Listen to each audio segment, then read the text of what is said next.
Le maire Mossack est contacté par la compagnie du Baronne qui, dans une opération de tourisme rural, essaye de valoriser l'arrière-pays, ce qu'on appelle. Donc il décide de faire sur la Grasse et sur Tuchan à la fois un camping et des gîtes ruraux. Ça, c'était dans les années 80. Donc il y a eu un camping qui a été fait à Tuchan, un camping à la Grasse, des gîtes ruraux à Tuchan et des gîtes ruraux sur la Grasse. Voilà.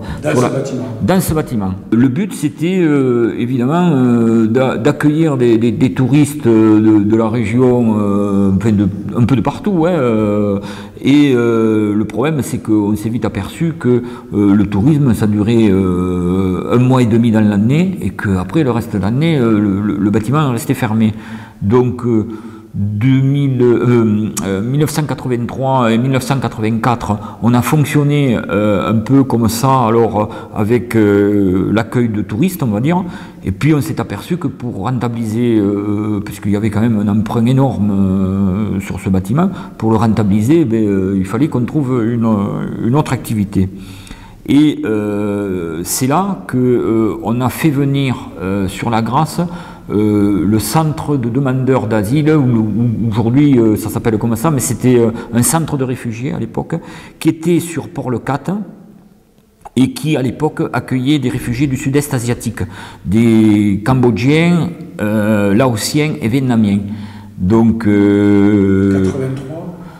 83, mais sur le 4, ce centre existait depuis les événements 1976. On a commencé à accueillir les premiers Bold People, on va dire. Voilà.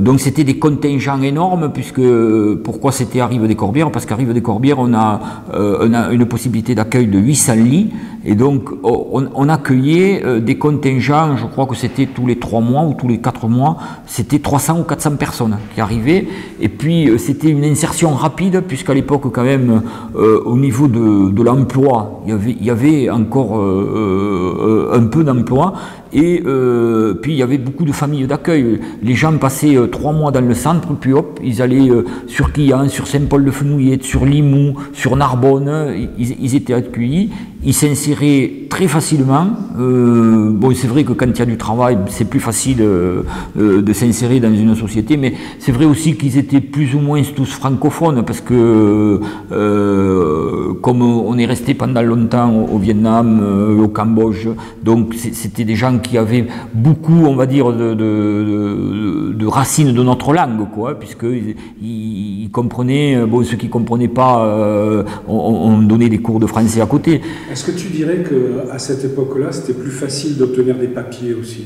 De toute façon, il n'y avait aucune difficulté pour obtenir des papiers, puisque c'était des gens qui étaient dans les camps de Malaisie, Hong Kong, les Philippines et tout ça, et donc alors je ne sais pas comment ça s'est passé, nous on accueillait les contingents, c'était des gens qui arrivaient directement de là-bas, et ils étaient automatiquement réfugiés, quoi. Je crois qu'entre 1976 et 90, où l'opération s'est terminée, je crois qu'on a accueilli 1,5 million de réfugiés du sud-est asiatique. Et bon, c'est vrai que c'est, on va dire, dans une quinzaine d'années, un espace d'une quinzaine d'années, mais est-ce que vous avez entendu parler de problèmes avec des réfugiés du sud-est asiatique? Tout ça s'est dilué, on va dire, dans